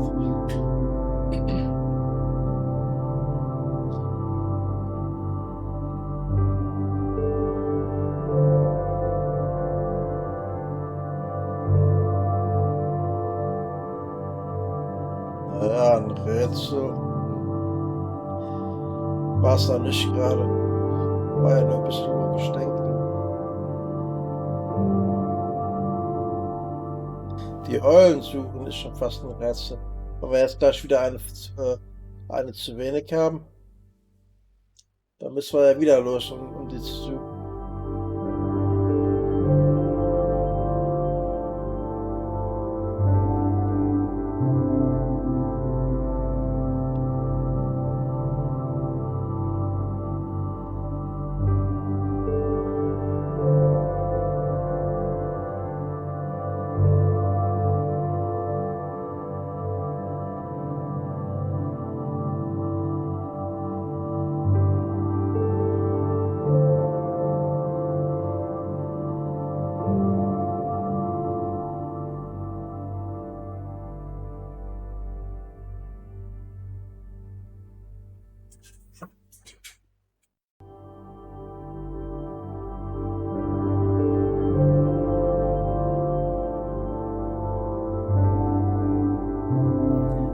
Der Text, der erst da durchläuft, der tut ein bisschen irgendwie flackern im Stream.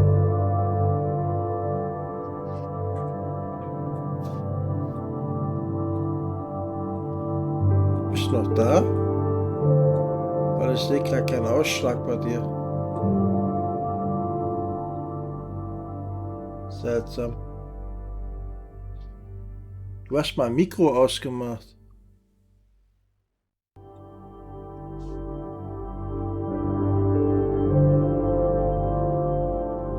Hä?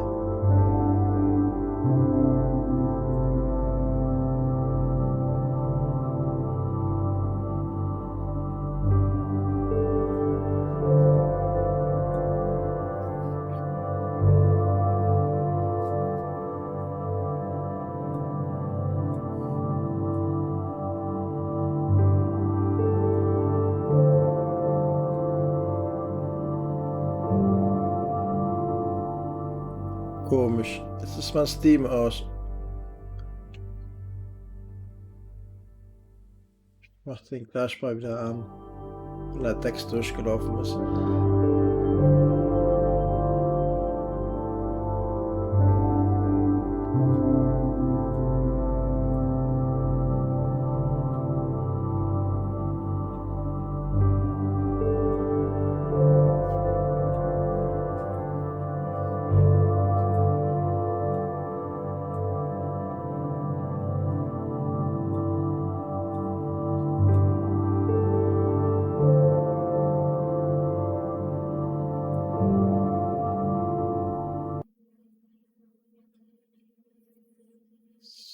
Okay.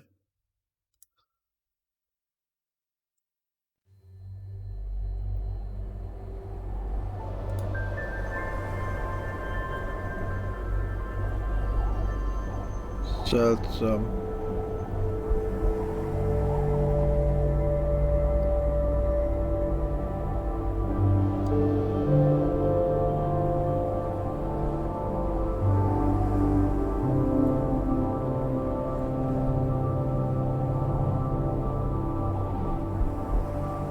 Okay, jetzt geht das Chat.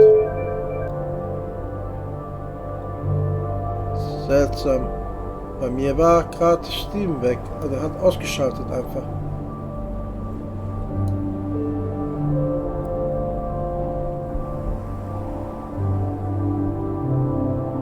Nee, ich hab nichts deaktiviert oder so. Ist ja das Kuriose. Der externe Chat geht jetzt auch nicht mal an. Nee, ich hab das ausgemacht. Der IP-Wechsel kann nicht gewesen sein.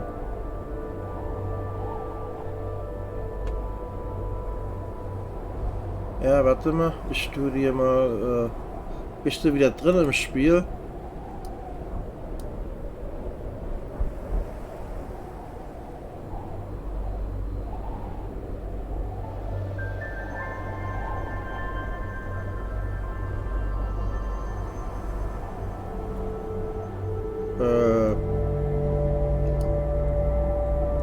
Okay, jetzt habe ich wieder. Ging gerade nicht verbinden.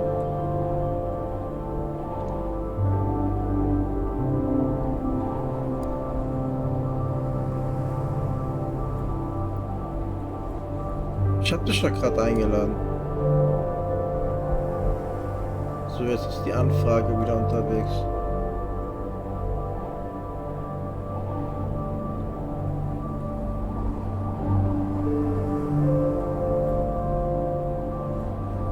Du warst noch drin. Ich habe aber nichts gesehen von dir. Dein Chat und alles war weg gewesen. Ah, okay, jetzt geht der externe Chat wieder. Gut. Der... keine Ahnung, was bei Steam los war. Der hat mich komplett rausgelockt. So, jetzt kannst du weitermachen. Bist du drin? Ja, doch. Ah, wir haben alle. Cool. In 1964, my grandfather, Appa Willie Godun Sr., Punik, he was invited by archaeologists and anthropologists from Brown University. He was invited to the Onion Portage site, this ancient sacred site of the Inupiaq people. And it was really special for my grandfather to be included in that kind of thing because it showed the respect they had for him, for his knowledge, for what he had to offer. And while they were there, while they were camped out there, when they had some quiet time, he told some stories. One of the stories that my grandfather told was the story of the Coastal Brothers. These two brothers, they have their own particular skills. They go out to the Noatak River area and they go to try to challenge and hopefully defeat this giant mouse who is destroying everything in its path. The development team really took a great interest in the story that my grandfather told because it really enhances those themes that we found in Never Alone. One of interdependence, another of Inupiaq values, love of our elders and of our land, and of our traditions. I mean, it helped to really bring that out, and so that's one reason why it really captivated the interest of the team.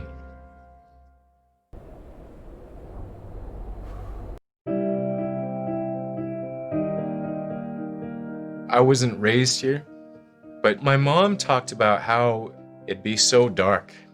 Yeah, it was dark in the wintertime. In December 21st, we see the sun for about 3 hours, the rest is dark. So the days start to get longer right after that, shortly after that. My mom, in her story, she says the real people come out. Everyone comes alive just because they've been inside so long. I'm always happy when spring is here because the caribou are migrating north. The bears are coming out of hibernation. Rabbits and stuff, they're all over the place. And they're not hiding under the snow anymore. Like the elders used to tell me, as soon as they saw those snow buntings, the small birds, the new season would start for gathering food. They knew they'd be happy because fresh food is starting to come around. We'd be getting geese eggs or seagull eggs or any kind of duck eggs. We'd go camping in the early spring, go out with dog teams when I was a kid to a spring camp. And it was anywhere that my folks thought that we can get the most food. Right here in the peninsula, we'd walk back from our camp and hunt muskrats, and my mom would dry the skins. And so it's a time of just all the gathering activities, all the busyness. It's when the life really springs up again.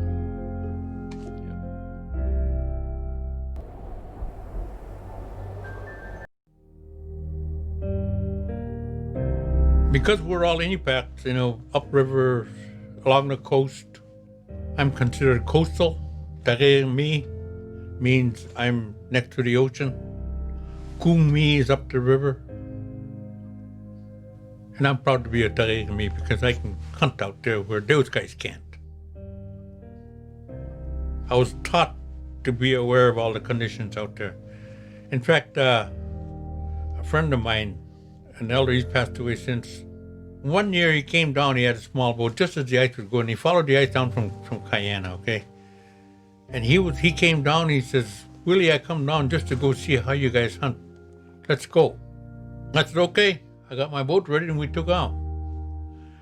And the ice was moving out there, big chunks and that kind of stuff. So there was one area over on the Kuzintern side I was watching, being aware of how the ice was moving, how fast the current was moving, that kind of stuff. Automatically, I was taught that by my dad. I was really watching and everything. I said, we got to get out of here. And he looked around and said, how come? I said, our way to get out of here is closing up. So I took off. And he was right behind me. I went through okay, and then he went through, and he said he looked back after we went through, and the ice came up. It came together and came up like that. And he shook his head when we came back, and he said, I will never question the price of seed oil again. I see the danger you guys go through. If you don't know what you're doing, bad things can happen to you out there. Yeah. That's a great story. Well, it's the truth, Yeah. what I went through.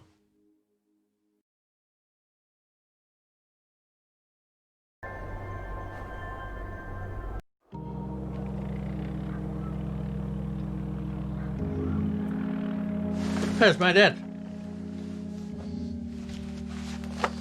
Picture of my dad. Appa Willie, my grandfather Willie, he was a respected hunter. So he was the provider for the large family. My father embodied all the Inupiaq values. He used them all as much as he can every day. And he loved to talk to people. He shared a lot of stuff that he got from out, whether it be out in the ocean or in land. He shared with people. We all loved him because he treated us with respect, all of us kids. When I started to follow him with John to go hunt out in the ocean out here, he would talk to us while we're hunting and point things out to us. How to expect things, how to do things out in the country, or... It teaches how to set traps, where to put the traps, how to bait them. My dad was born and raised in Selwick. He grew up In springtime and summertime, using a kayak. And they can go on days on a kayak. So he taught us all that about hunting seals, bearded seals, and then hunting beluga also. You know, he showed us how. I never forget my dad. Every time he said something, I honor what he say. I remember he'd wake me up after early in the morning, 5 o'clock, when it's still dark. He'd kiss me in his cheek, wake me up. I remember he said, "Bye, John, you behave now." I'll never forget that. So one day he did that. He said, "If anything happened to me, I want you to take care of Mom," like I did. But I see the affection there and the bond he had with me. He taught me.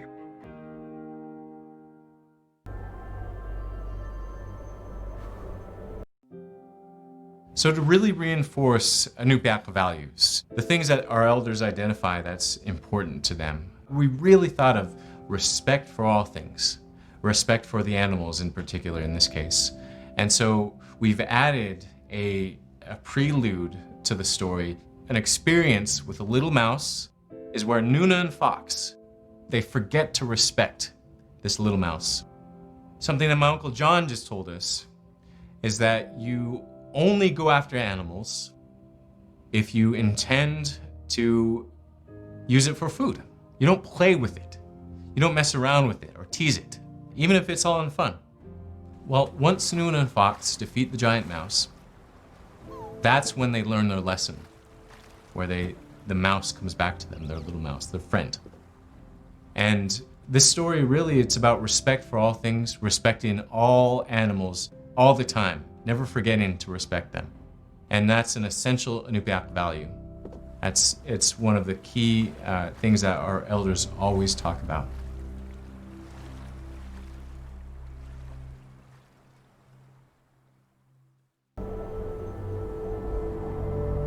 Amma alles, oder?